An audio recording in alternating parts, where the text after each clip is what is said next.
ములుగు జిల్లా గట్టమ్మ దేవాలయం వద్ద మంత్రి సీతక్క వాహనానికి పూజలు చేశారు. ఎన్నికల సమయంలో చిన్న మరమ్మతుల కారణంగా రిపేర్కి ఇవ్వగా జాతర ముగిసిన మరుసటి రోజే ఆ వాహనం చేతికొచ్చింది. దీంతో ఆమె సంతృప్తి వ్యక్తం చేశారు. ఈ సందర్భంగా జాతర సక్సెస్ చేసిన అధికారులు, పోలీసులకు సీతక్క కృతజ్ఞత తెలిపారు. అలాగే తనకు సహకరించిన సీఎం రేవంత్కు ధన్యవాదాలు తెలిపారు.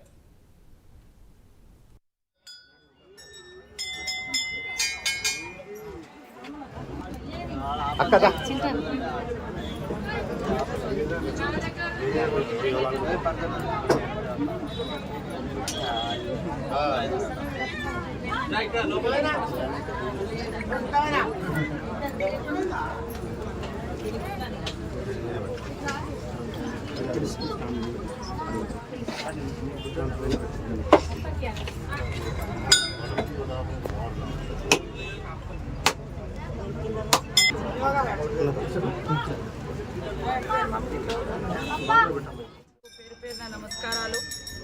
దాదాపుగా 2 నెలల నుంచి మన ప్రాంతంలో 2 సంవత్సరాలకు ఒకసారి జరిగేటువంటి మరి సమ్మక్క సారలమ్మ జాతర ఏర్పాట్ల కోసం అంతిమ అంటే మరి అసలు ఘట్టం మొదలవ్వడం కోసం కూడా దాదాపుగా వారం రోజుల నుంచి గట్టమ్మ తల్లికి మొక్కుకొని మరి అక్కడికి వెళ్ళి మళ్ళీ గట్టమ్మ తల్లి గారికి వచ్చి మొక్కులు చెల్లించుకొని దాదాపుగా 3 నెలల నుంచి మరి నా వెహికల్ ఏదైతే రిపేర్లో ఉందో మరి అచ్చొచ్చిన వెహికల్గా నేను భావిస్తూ ఉన్నా. దాదాపు 8 సంవత్సరాలుగా నా ఇన్నోవా ఆ ప్రయాణంలో ఆ వెహికల్లో ఎన్నోసార్లు ఇబ్బందులు ఎదురంటే అక్కడక్కడ చిన్న చిన్న యాక్సిడెంట్లు అయినా అంతిమంగా సక్సెస్ఫుల్గా ఉండడంతో ఈరోజు గట్టమ్మ తల్లికి మరి మొక్కులు చెల్లించుకొని నా వెహికల్ను, నా పాత వెహికల్, నా కాన్వాయ్ని కూడా ప్రారంభించుకోవడం జరిగింది.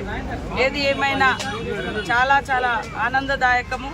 ఈసారి జాతర అత్యంత వైభవంగా, చాలా సంతోషంగా, కోట్లాది మంది భక్తులు రావడానికి మరి ఎంతో ఆసక్తి చూపిరంటే మన ప్రతి ఒక్కరు గట్టమ్మ దగ్గర అంటే సమ్మక్క సారలమ్మ దగ్గరికి వెళ్ళే ముందు ములుగు నుంచి పోయే ప్రతి ఒక్కరు కూడా మరి గట్టమ్మ తల్లికి మొక్కులు చెల్లించుకోవడం కూడా ఆనవాయితీ, ఆచారం, విశ్వాసం.